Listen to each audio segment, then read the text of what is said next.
এবার মাংসটাকে ম্যারিনেট করা হচ্ছে। রিফাইন অয়েল দেওয়া হচ্ছে, গোটা মশলাগুলো দিয়ে দেওয়া হচ্ছে, লেবুর রস, টক দই, বাটা মশলা যেটা করা হয়েছিল ওটা ব্যবহার করা হচ্ছে। এবার এই উপকরণগুলো ভালো করে মাখিয়ে নেওয়া হচ্ছে।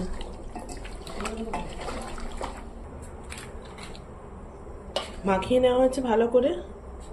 এর সাথে 2 চামচ বিরিয়ানি মশলা দেওয়া হলো। নুন দেওয়া হচ্ছে পরিমাণ মতো, লঙ্কা গুঁড়ো 2 চামচ, হলুদ গুঁড়ো 2 চামচ দেওয়া হচ্ছে। বারিস্তা যা বানানো হয়েছিল তার 80% বারিস্তা দিয়ে দেওয়া হচ্ছে।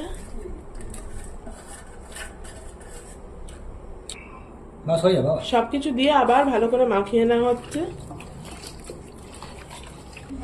দেখুন ভালো করে ম্যারিনেট করা হয়ে গেছে। এটা 8 ঘন্টা রেখে দেওয়া হচ্ছে।